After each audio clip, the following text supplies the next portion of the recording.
What up? It's Jimmy from Odds.com. This is a clip from our big NBA show. If you want to check out the entire show, hit the link at the bottom of the screen. It's available exclusively on Odds.com. All right, we move on to a game where we have a full market. So 5 of the 10 games, we have a full market.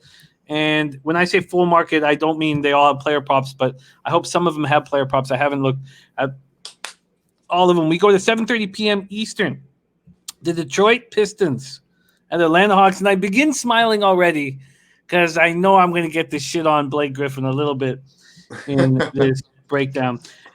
The Hawks opened up as 6-point favorites. They're now 5.5-point favorites. This total is at 221 opener. It's now at 220.5 at a couple books. Pistons 3-10, 1-5 on the road at the Hawks, 6-7, 3-3 at home. State Farm Arena, Atlanta, Georgia.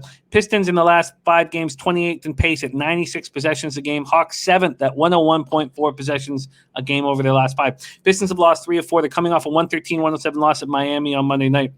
I mean, they can't even beat that Miami squad, that beat up Miami squad without Hero and Butler. They did beat them the first night. I shouldn't. So I take that back a bit, but they lose in this rematch. Jeremy Grant, you guys have been all over this year. Another great game. 27 points, 6 assists, 4 boards, averaging 24.9 on the season. Derrick Rose, nice couple games, scored 21 points in the loss. He's had back-to-back strong games. And Wayne Ellington stepping up against his former team. You know, when I watch players step up, almost like when they choose, it actually drives me crazy. I don't think, oh, look at Wayne Ellington, what a guy full of character stepping up against his ex-team. I think, the fuck are you doing the other 80% of the games, 90% of the games, Wayne? You're not doing jack shit, but yet you step up against your old team. That's how I see it. He was a plus 19 against the Heat. Stroking it, 24. 7 of 11 from 3. And Blake Griffin, 2 for 8 from the field, 1 for 6 from 3, 5 points, 5 rebounds in 36 minutes. I mean, somebody has got to take this guy out of his misery. Somebody's got to fucking wave this clown. Right. This guy wants to be in Hollywood shooting sketch comedy. Go there, Blake. Stop wasting people's time. He just skips around the perimeter, humming a song in his head, afraid to go in the paint. Now, would I say this to his face? Probably not. All right. Atlanta's coming off a 108-97 win at home over a Timberwolves squad missing Towns and Rubio. What a crazy game this was. Their 5 starters scored 100 of their 108 points. Capella, 23 points, 15 boards. Trae Young, 20 points, 13 assists, 8 rebounds. Their bench shot 3 of 16 from the field.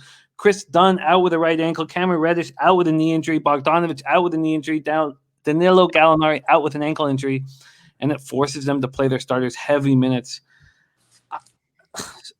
I'm trying to stop myself from betting the Pistons. I'm trying so hard to stop myself from betting the Pistons. But last time I bet them, we cashed. It was against the Suns. We cashed on the money line too. I want to bet the Pistons. I think I'd be more comfortable taking the points in this spot. But I think because of the Hawks' last win, are they really going to be playing their starters 37 to 40 minutes to get a win against the Pistons? That's what I wonder. Okay, let's start with Dutch Boy Fresh. Pistons, Hawks. Okay, Jim. So the Hawks are 2-6 ATS in their last 8. They did come off, a grueling win, like you said, but they played their starters a lot to get that. They're also 1-4 ATS in their last 5 versus an Eastern Conference opponent, and 2-4 ATS at home this season. The Pistons are 6-2 and 1 ATS in their last 9, and the Pistons are 3-0 ATS in their last 3 versus the Hawks with the plus 17 in those games.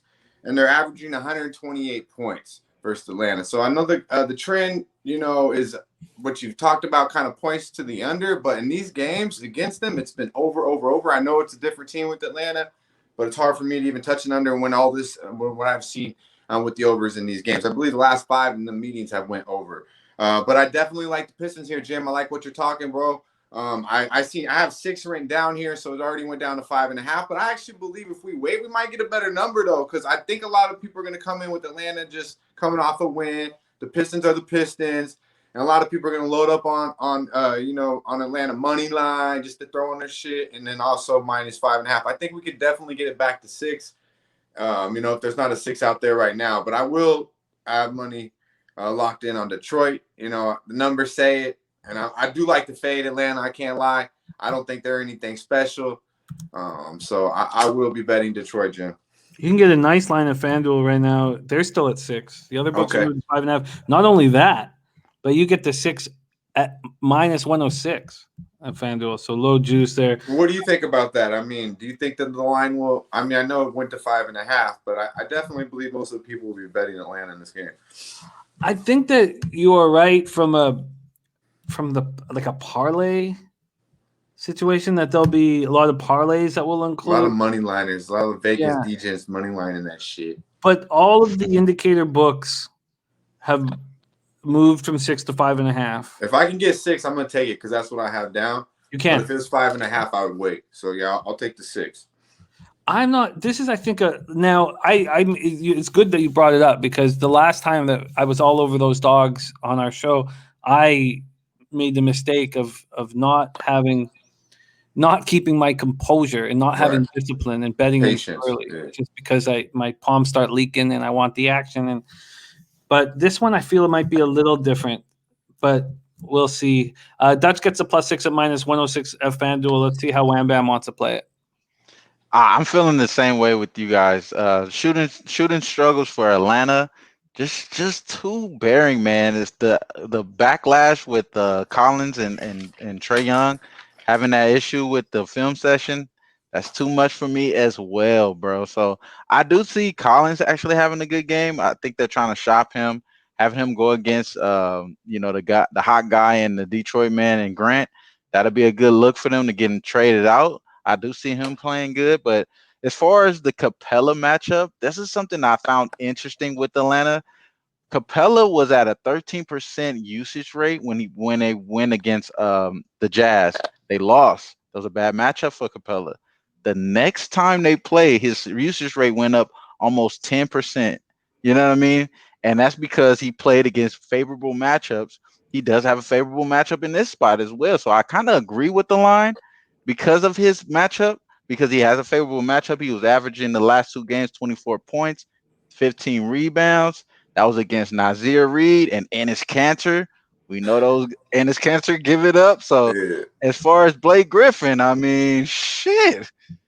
I understand this Hawk spot, so I don't want to touch it though, honestly, because of shooting struggles, chemistry issues.